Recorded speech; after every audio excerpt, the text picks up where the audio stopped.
Hi guys, it will be a hopefully short follow-up to the previous video because as you realized most of them get very long and lengthy, and at the end when I realize how long they are I suddenly like stop talking. And even though I have quite a lot to say, I cut them somehow mentally and physically, and I wanted to elaborate a little bit on the last topic, which was connected to being a mother or not being a mother or parent. Take it as it resonates for you. So it will be harsh what I'm gonna say tonight. It will be about healing your childhood and generational traumas. I don't know if I should start. Yes, I will. I will start with a very controversial statement that I will repeat at the end. In the meantime, I will explain it to you. You will never, never be in a happy, fulfilling, and harmonious relationship. And you will never, really never, be a good parent, good mother, father, who does not harm their kids if you don't heal, at least to a considerable extent. And I'm not joking. I'm not joking. So having said that, I hope that I've triggered most of you already, but it will be a positive trigger that is, supposed to push you to heal. Now I will explain it a little bit to you, and I can tell you I can explain it from my very own personal experience too. So most of us really carry childhood traumas. Even people who say they have no traumas, they had a perfect, happy childhood, and now they are perfect and so on. I don't know if there is anyone who does not have any traumas they would have to heal, discuss, and so on and so forth. Maybe, but I don't think so. The question is only the amount and seriousness of those traumas that we carry like this burden. And we have our backpack and we put another stone, more and more traumas, more and more difficult situations. And if we do not learn to heal and to release them, at some point try to carry a rucksack, a backpack that is twice as heavy as your own body. At some point, you will not be able to move any further. And if there is any water on your on your way, you're just gonna drown. You're just gonna drown, and there will be no return, no way back. So, you know how many people seek some kind of psychological assistance, some kind of psychotherapies, psychotherapists, psychologists, coaches, counselor, trainers, and so on and so forth. I I have lived in my life in quite a few countries, and no matter where I lived or where I live, the the waiting time, the lines, the queues to psychiatrists, psychologists, psychiatric wards, and so on are huge in every country that I know. And in every country that I know, people complain about it a lot. And they highlight how difficult it is, how harsh it is. I'm sorry, my throat chakra, my Vishuddha is reacting, so it's a confirmation. And if you have ever tried to seek this kind of help, you know how difficult it is to get such help, to get into such therapy, to get counseled, and so on. Now, guess why and think why it is. Of course, people say, oh, we live in such a hectic world. Nowadays, it is so difficult. There is so much pressure, social media, and so on and so forth. Of course, of course, these are also very important factors. But, people have always had mental problems and traumas and childhood traumas and so on. But years before, they were just not acknowledged. They were just not acknowledged. They were very often ignored. Frequently there were also other issues that from this 3D perspective, they were just much more urgent. Yeah, when we lived during the wartime, or there was famine, or some other conflicts, or after World War II, especially Europe was divided into this Western and Eastern Bloc, and socialism, communism, such systems, they were really harsh. So people really concentrated also on other things. But unfortunately, mental problems have always existed. Childhood traumas have always existed. People took their lives also before. It's not like, it's so inappropriate and harmful when I hear, especially from some older generations, when they say that kids nowadays are just pussies or something like that. They have no balls and so on. They all have problems, mental problems, depression. They take their lives and so on. In the old times, or in those years, bullshit. Bullshit. People did the same. They went to the forest and, or to the barn, because there were a lot of villages in those times. No matter if you lived in the States or in Europe or anywhere. But there were no social media. People didn't talk about it. It was kind of a shame. Especially in some very religious circles, where the priest said that, such a person could not be buried in the holy ground by the church and so on, so people just hid it. But it was always like that. Okay, I'm leaving my topic that I planned. Okay, so when you think of it, and when you talk to most psychologists, counselors, and so on, they usually start looking for the source of your problems, for the source of your, disorders, and so on in your childhood. That's the fact, and they usually find that source of your problem somewhere in your childhood. So it's a fact. It's a fact, and of course, some issues are obvious. Yes, if as a child you were abused, and everybody can immediately say that you were abused.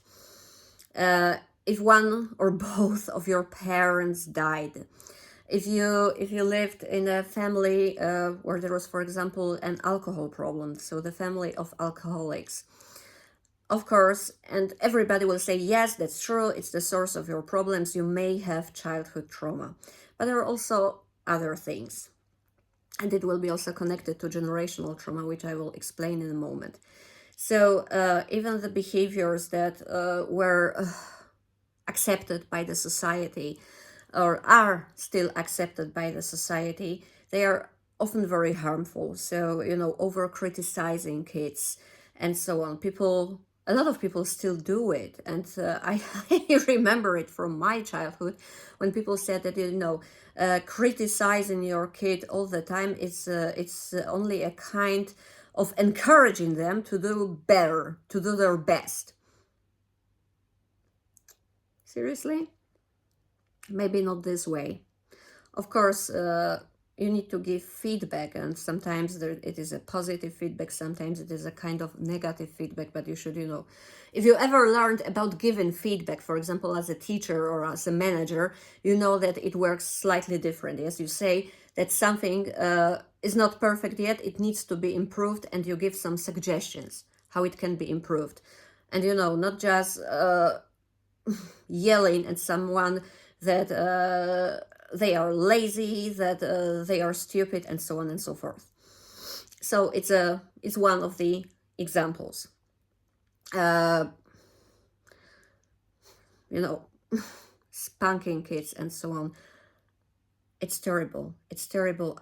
Recently, there's been a discussion in the media in one of the countries I used to live in about it, where there was a case of I know what it was. It was the presidential election in that country, and one of the candidates said that it's completely fine to spank children because it doesn't do any harm and so on. And thousands more of people who like this right extreme political party, they agreed and they started this campaign in the media that it's completely fine. It's physical abuse. It's physical abuse, hitting your own child.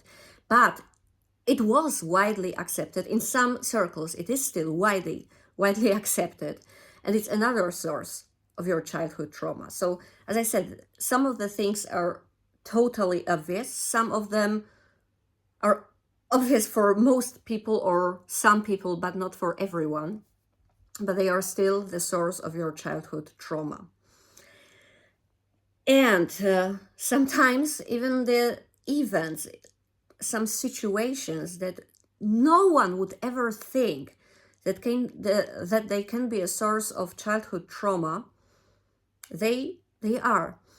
And I remember a great story of Sonia. I mentioned Sonia in some of my videos. Sonia is a fantastic person. We used to work together at university. She's also a university professor, but she's also, I would call her a light worker, actually. I would call her a light worker. She has fantastic books I mentioned, like Accept Yourself and so on. Anyway, Sonia agreed that she had a very happy childhood, that she had loving parents, that it was a very healthy environment. But still, when she started her healing process, she discovered that she also has some traumas, and she started to look for the source thereof. And she found it. When she was a very little kid, like a toddler or a little bit older, because she can remember that situation, or she didn't remember. Okay, something between baby, toddler, and a very young child. Anyway, that situation was like written in her mind, in her energy, in her body, in her inner memory. When she was a little child, she was ill and she had to go to hospital. A normal situation. Healthy and loving parents, when their kid is ill, send this kid to the doctor, and in this case also to hospital, to save the kid's life. And so was in Sonia's situation. Now I need to give you some kind of a historic background, because nowadays most parents, apart from COVID pandemics or something like that, most parents are allowed to stay with their kids at hospitals, and they take care of them, at least mentally, and so on. We were born exactly in that old system that we had in Europe after World War II, when Europe was divided into that Western and Eastern Bloc. So Eastern Bloc, like Soviet Union, East Germany, kind of socialist, communist Poland, at the time Czechoslovakia. Yes, a surprise for those of you who are young. Now we have, of course, Czechia and Slovakia, but there were long years when it was one country and it was called Czechoslovakia. Československo in their language. So in those years, parents in our area, in our region, were not allowed to stay with kids. So that little Sonia was, given to the doctors and nurses, and her parents, her father, left. Of course, her father's heart was breaking into pieces, but he couldn't do anything else. And he did it because he loved her. But she felt abandoned, and she remembered it and saved it and written it in her heart, in her energy, in her mind as an abandonment. And she had that abandonment issue, abandonment trauma. And she was not aware of that, because then as a kid she forgot about it. Her parents loved her and so on, but it was still inside of her. So, such situations, because each of us sees and interprets the reality things differently. And it is also, or maybe primarily, important for children because, they see the reality completely different than we adults. We can say they understand less, they have fewer experiences, and so on and so forth. And you can see it also very well in siblings because, siblings live in the same house, in the same family, experience the same situations, but very often they can tell you about them in two or more completely different ways. Yes, something that was, for example, funny or neutral for one of the siblings was a kind of a trauma and tragedy for the other one. And sometimes when you hear only from one person, and now I have immediately in my head Chimamanda Adichie and her fantastic video, Danger of a Single Story. If some of my students are watching me again, you all know that video because we used it for simultaneous interpreting, consecutive interpreting, listening comprehension, so on, because it is so clever. Trust me, all. It is so clever. So Chimamanda Adichie, A Danger of a Single Story. If I don't forget it, I will link it. Anyway, if you know this story only from one perspective, you have a distorted vision of this story. So when you hear a story from one of the siblings, you can see it as I said, for example, as a nightmare, complete tragedy, and so on. When you listen to the other person, it may turn out that it was actually funny. But what is important? Each of these two stories is equally important, and is true, because we all have our interpretation of the reality. We all have our own truths, and what is difficult for somebody can be completely easy for the other person. And even if we know a family as a happy, loving family and so on, you cannot exclude that one of the kids, or the kid, or all kids, or anyone from this family has been traumatized, because it might have happened, and they have all the rights to feel like that.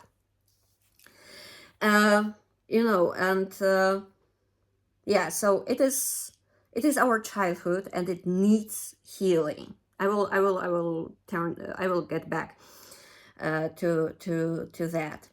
Our childhood traumas are also connected to generational traumas. Now the things are getting a little bit complicated. Generational traumas, again, some of them are obvious. We all read about them, heard about them. It's like war and living in the war times, or death, or some natural disasters, and so on. But some of the things can be also completely different. These are just family behaviors or childhood traumas that have been like forwarded in the family. So we all live through some generational traumas, and we will talk about epigenetics in a moment. But first, very obvious things that are passed on to us just by stories, by some opinions of our parents or grandparents or any other ancestors, and so on and so forth. For example, war.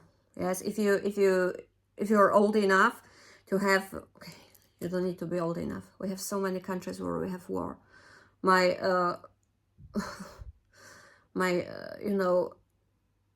deepest feelings now go to all people who live in those areas, like Syria, Palestine, Ukraine, and a lot of countries. There are always wars. I remember when people somehow, especially who were born in like me many years ago, they had that vision that only World War II was a real war, and in the meantime we had so many wars. We had Vietnam, we had Korea, Afghanistan, everything. I personally also deeply felt the war in Balkans, so Yugoslavia, like Croatia, Serbia, Montenegro, and so on. It was at the beginning of 1990s. And I remember it very well. I was there just after the war with my father, and completely by accident we spent a night on the minefield. but it's another story. I'm still there. We survived. Anyway, so war stories. When for example your parents or grandparents tell you a lot of war stories, how they suffered during the war, how their family, friends, and so on were killed during the war, when they suffered from famine, there was nothing to eat, it was cold, and so on and so forth. Personally, I don't know if I need to heal it. Probably I should. Anyway, I feel World War II very deep in my heart, in my story. You know, it skipped, sometimes it skips generations, so it kind of skipped my parents, but I was very close with my grandparents. And due to numerous reasons, I kind of forced my grandparents to tell me those wartime stories all over and over and over and over again.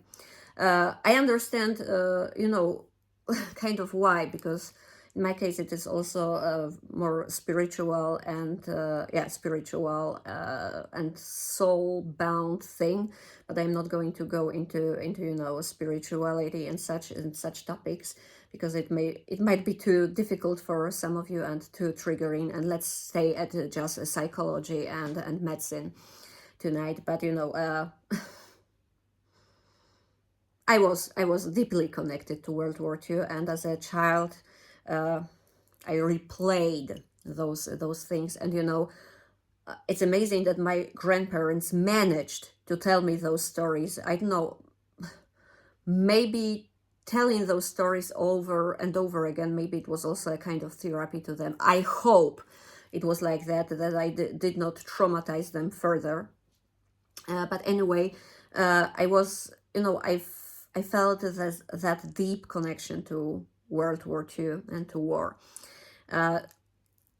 Similar stories when you know, people live through such situations, and then they tell their children or grandchildren all over again such things. You know, for example, you know, I have this problem. I come from a region that before World War II it was Germany. There were a lot of complications after World War II. It was not Germany any longer, and you know, a lot of people from Poland and from some Eastern countries were like moved there, and you know, they were traumatized by World War II, but they associated it only with Germany. So for me, you know, as being Silesian German Silesian, it's yeah. I will leave it for another video, because you know, World War II was not easy to anyone, and it was not only one nation or religion that was the victim. We were all victims, no matter if you are German, Silesian, and so on. Of course, I mean, of course, Jewish and Soviet people and everyone. Anyway, people who were not German or were not Silesian, they were typically, for instance, Polish. They were told all their lives that, you know, Germany was this bad country, that all Germans are Nazis, that all Germans only kill people, Germans are bad, German is a shitty language, and so on and so forth. And I met a lot of people like that from various regions of Poland, for example. But, you know, some of them also then lived in my region, in Silesia, which, as I said, used to be actually German. It used to be Germany. And, you know, those people were like forced to move from Eastern regions. And for instance, to us, so people who, you know, for many generations lived in that region, in that area, it was obvious that we also spoke German, or we learned German, or that we speak our regional language, Silesian, which is actually a mixture of German and Czech, and a little bit Polish, but mostly German and Czech. So for us, it was normal that, you know, that you speak German, that you learn German, that you have family in Germany. And, you know, those newcomers kept on telling me that they were not going to learn German because it is such a shitty language. And I mean people my age or younger, or especially when I was a teacher. So these were very young people, born like in the 90s, 2000s, I think, something like that. So, you know, when you were born in 2000, what on earth do you have in common with World War II? I hope you all know when World War II ended. If not, it was 1945. So, and those very young people tell me that Germany is a shitty country. German is a terrible language. They're not going to learn German, and the Germans are Nazis and so on. Young Germans who are born in 2000, who are your age. And what do you think? Why did those young people say such things? Because they learned it from their grandparents, mostly. Not from parents who were born like, I don't know, probably in the 70s, 80s, like me or something like that. No, from their grandparents or great-grandparents and so on. So we have such things for the same especially in some women lines in your family. If your grandma, mother, and so on were cheated on and got divorced and were very harsh toward men, they kept on telling you, or they keep on telling you, that all men are cheaters, that they are I don't want to use swear words, they are assholes and so on. And you learn and you listen and you internalize those feelings that all men are cheaters, all men are assholes, all men are lazy, messy, and so on and so forth. And then you grow up with this attitude. So even if you find a boyfriend, partner, and so on, you immediately see him or think all the time, okay, now he's nice, now he's kind, and so on, but certainly he will cheat on me, or I need to control him all the time because all men are cheaters, all men are cheaters. Think how many reels, Insta stories, memes, cartoons, and so on you see in this area, from both perspectives. Men also have this kind of narration that all women are, I don't know what, ask men. I haven't been a man in this incarnation, in this life, but you pass on such things and you internalize them, and they are getting stronger and stronger with all those years when you hear it. And I see that my video is getting too long again. Oh my god, I'm terribly sorry that it's gonna be so long, but I cannot help it.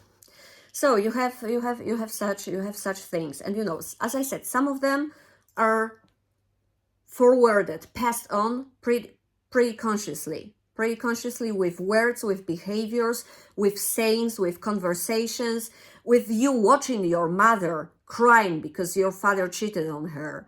Yes, and he left the family and so on, and then you learn, oh yes, all men are cheaters, and so on. This is one of the things. And as I said, if it happens in more generations, it intensifies. But there is also another thing which is quite controversial. However, there is a lot of research in this area. There is a lot of research, and it's research from Canada, it's research from the US, from the biggest universities or scientific centers, and it is already meaningful, this epigenetic research. Even me myself, if I had heard it 20 years ago, I would have laughed it out. But it makes sense. It makes a lot of sense. So we have, let's start with, again, with research on mice and rats and so on. There is a lot of research on mice and rats where they, when the parents mice or parents rats were kind of traumatized. Some of mama rats or mama mice were already pregnant, where they were traumatized. I mentioned it in my previous video. So it was like electroshock, or when they were trying to escape or eat something or connected to some odor or smell. For example, those rats or mice, because they were both used in this kind of research. They were, for example, in one box or kind of a container, and the researchers put on some kind of device that emitted, for example, an odor or a sound. They smelled it or heard it, and then they were electrified. So it was an electroshock. So then they started associating the smell or that sound, with being hurt.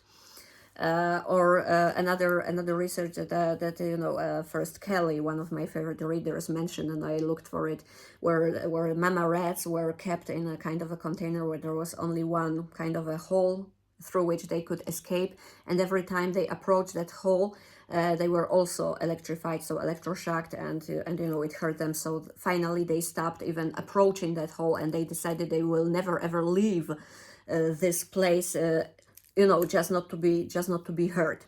Anyway, some of them were already pregnant, and in other pieces of research, they were like they were not pregnant, and then they were impregnated. What I'm saying? Okay, then they got pregnant. Either and there were also oh my god, what I'm saying? They were sorry. Distraction. I saw a message coming. So there were two groups of them. Actually, some of them got pregnant in kind of a natural way because there were some males and females in that group, and some of them got pregnant via the in vitro procedure. Anyway, no matter if the mice or rats were already pregnant at the moment when they were hurt, or they got pregnant later in one or another way, their offspring, so baby rats, baby mice, and so on, they showed the same behaviors. They were completely stressed. For example, when they smelled that kind of odor that was used with their parents, usually moms. The same with the sounds, and that final group that was kept in this container, and okay, really sorry, distractions. The baby rats were kept in a similar container like their mothers, with one hole through which they could escape, and none of them tried to even approach that hole and escape. So and they were some of them could not experience it even in mothers' bellies. The other ones, after they were born, they were immediately taken from their mothers, from their parents, and so on. So it showed that this trauma was somehow passed on the offspring. But there is as I said, there is a lot of research, and it's from Canadian and American, I mean US nowadays. Oh my God, it's so harmful to say America.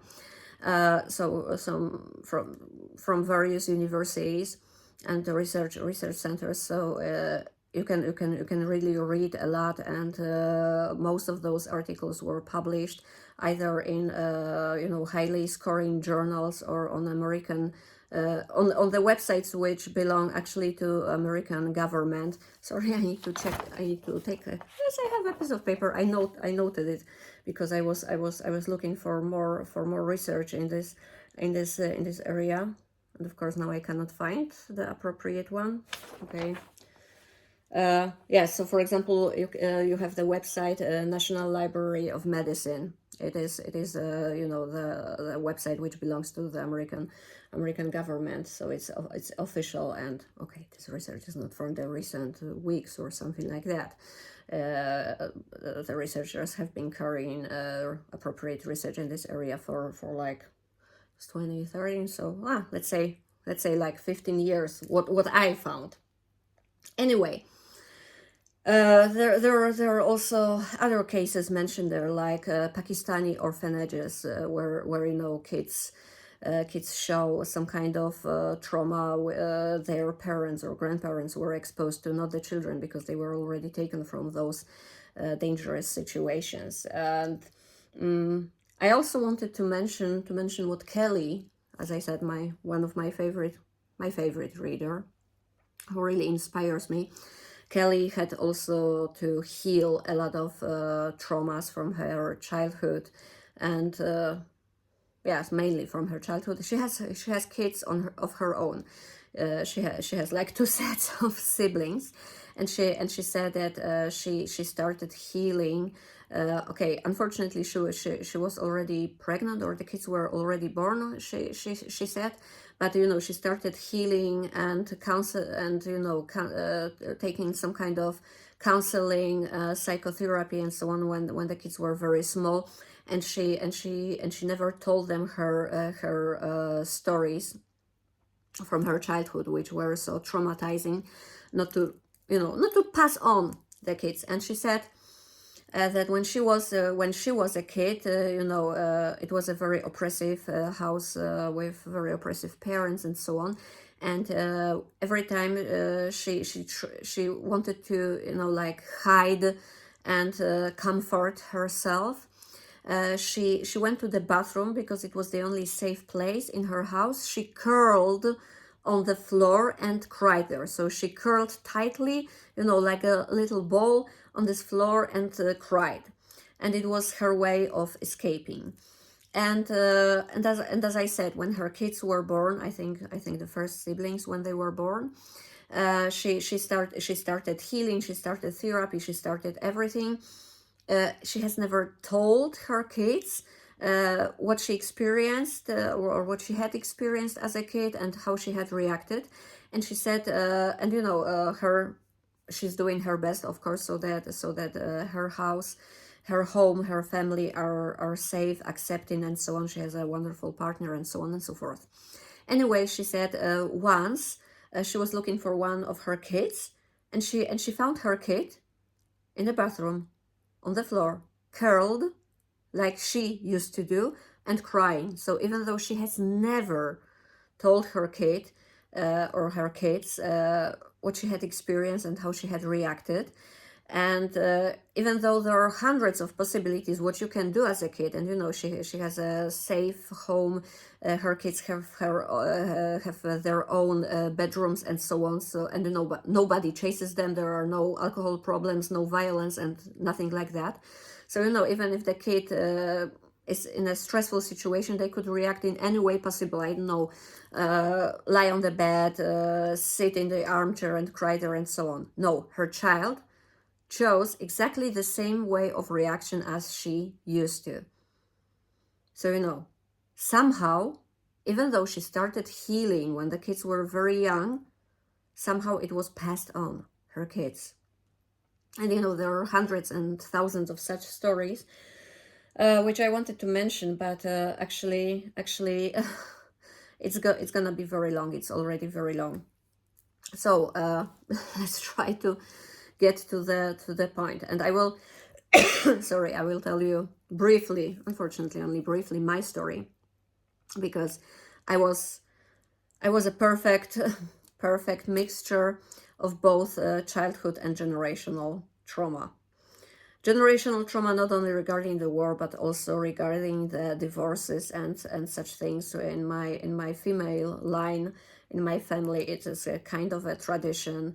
Also my male line, so like from my father's side, I was also deeply traumatized by numerous behaviors. And all my childhood and teenage years, I felt a lot of resentment toward my parents, how they treated me. Of course, now I understand why it was like that, because when I think in which kind of environment, due to my grandma, unfortunately, my father used to live as a kid, as a teen, and so on, he had no chances to behave in another way. Of course, he did if he had done some kind of a therapy on time, but he had never done, or he has never done any psychotherapy or healing or something like that. I think energetically and spiritually he does it now, but nothing when he was younger and when he was prone to such situations, energy and behavior, and so on and so forth. My mother was also deeply traumatized, starting from her quite early childhood and then teenage years and so on. And when I analyze the life of all my grandparents, of course, we have the war there, we have the war, but also the post-war times. The situation in this Eastern Bloc, where the economic situation was not that funny, not like in those Western countries. So on the one hand, it was the generational traumas. On the other hand, those generational traumas evoked my childhood traumas, because from any possible perspective, I was just mistreated by almost everyone in my family, but especially by my parents. So I will spare you details tonight. Maybe I will probably tell you in other videos, because people often tell me, Dali, you don't understand my situation. You have never been in such a situation. Of course, I have never been in your boots or in your shoes. But to most stories, when people say what happened to them, I can usually answer, I have been there. I have been there. Anyway, my situation was getting worse and worse and worse, and even though I tried some kind of counseling and therapies, what I want to say, it's very important that you start a therapy, and you find some kind of psychologist or counselor.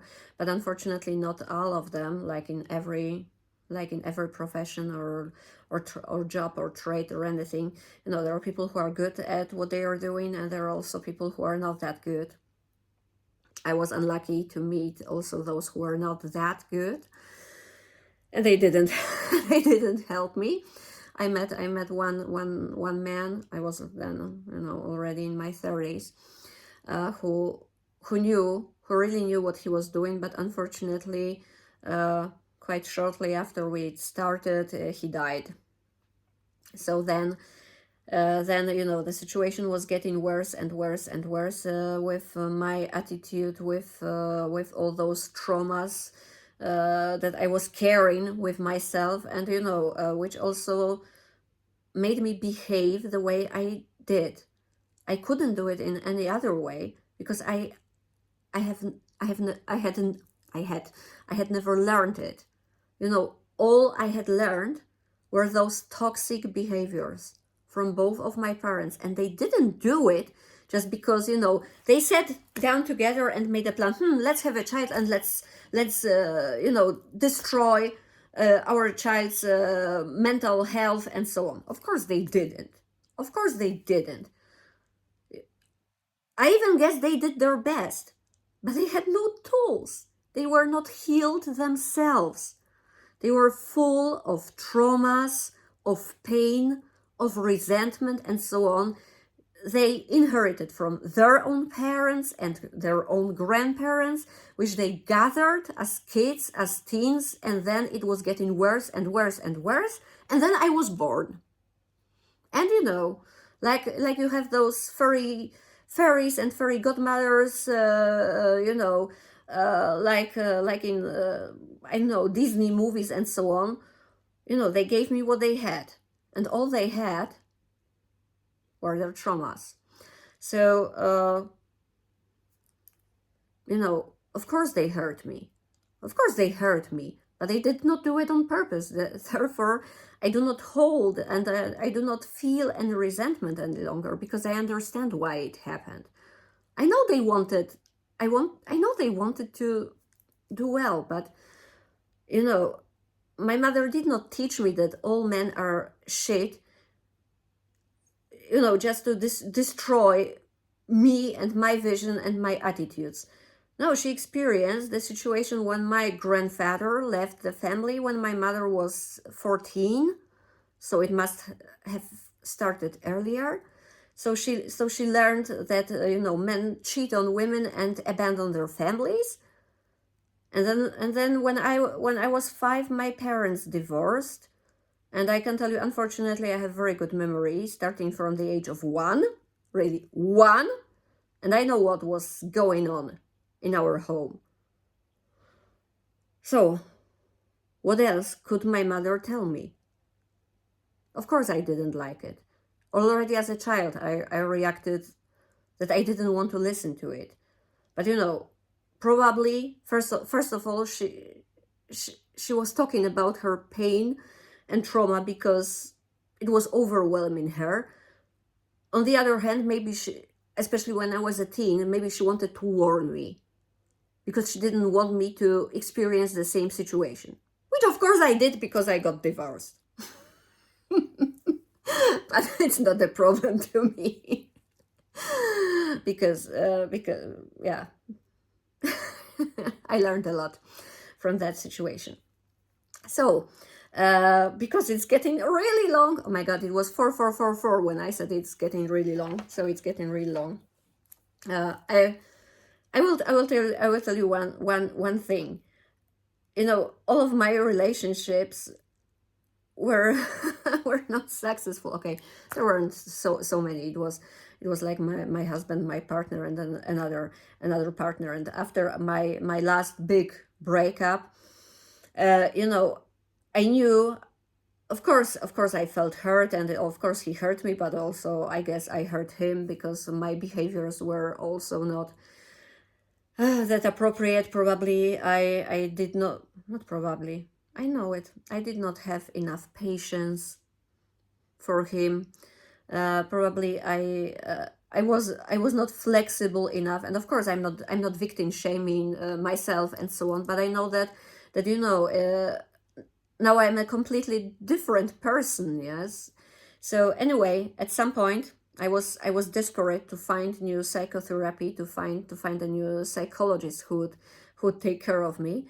And trust me, I had so many problems and so many traumas. As I said, I will make another video about it.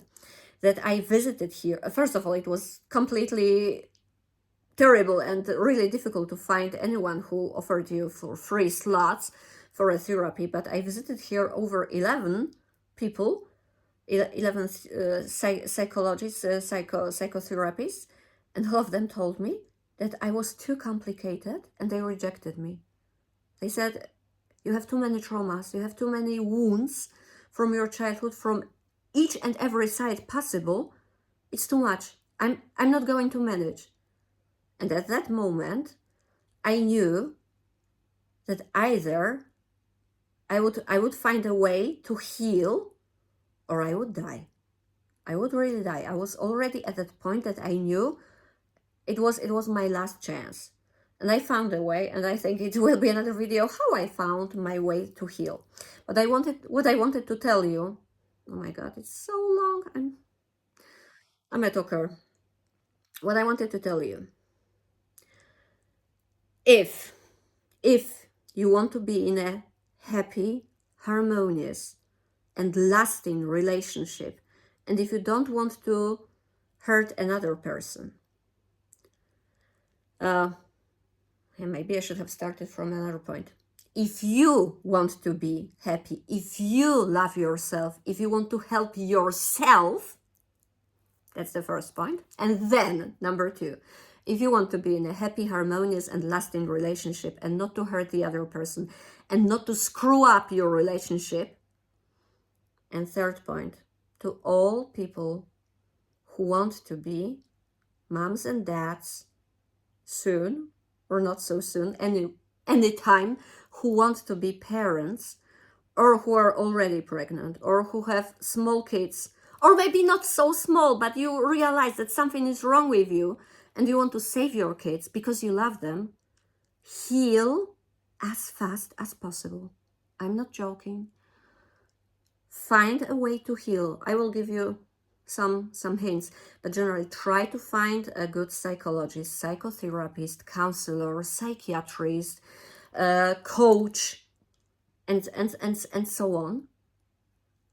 Heal first, and then get into the relationships and so on. Because first of all, you can give only what you have. So if you don't have any balance, if you don't have any healthy behaviors, if you are not stable, you're not going to give it to the other person. You cannot give something that you don't have. You have to possess it first to be able to give it to another person. And of course, I'm not saying that you need to be completely healed in order to start any serious relationship, because healing is an ongoing process.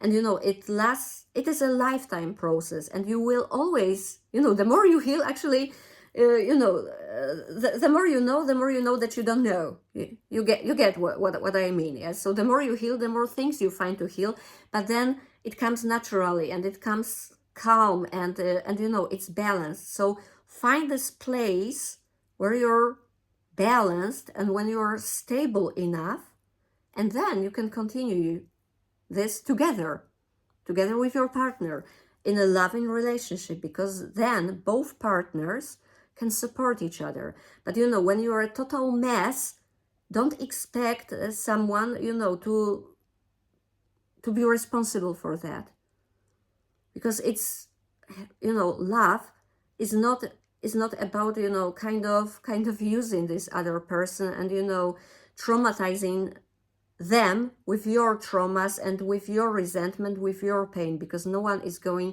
even if they love you, truly love you, they will not manage. So you need to be more or less stable, and this other person too. So both of you try to heal a little bit and then continue this journey together. But what is even more important, if you love your kids, no matter if they are only in your plans, or you're already pregnant, or they are already there, you know, if you love your kids and if you don't want to hurt them or harm them in any way, not because you are a bad person, because you're not a bad person. You know, there are very few bad people. There are probably some. Are they really people? But not because you're a bad person, or not because you want to hurt them, or you're doing it on purpose. No, I trust you. I trust that you do your best. And I trust that you love your kids. But you know, if you carry on, you know, walking with this backpack, if you carry all those childhood or generational traumas, you will not even notice when you pass them on your kids. And you don't want them because you love them. And I love your kids. So I want to protect your kids. Heal as soon as possible. And then you will help yourself, your partner, if you have them, and your kids. And I'm going to finish this very long video, which which was supposed to be slightly different. So probably there will be another follow-up, but do it. Please do it for yourself, for your love, for your partner, maybe marriage, and for your kids, to protect them and to stop, you know, to break those traumas. It's, you know, I think it's the biggest act of love if you are strong and wise enough to break those cycles. You will be the hero or the heroine. You will be this person who will break it, who will feel then amazing, and who will save your kids. But you know what will also happen? With high probability, if you save your kids, you will also save your grandkids, grandchildren, and further generations. At least from those traumas that had already happened. You will be the person who will heal this whole line. And you know, it is, of course, it is challenging and it's not that easy, but it's easier than you think. You are the hero. Remember, you are the hero. I believe in you. I'm sending you love and light. Bye.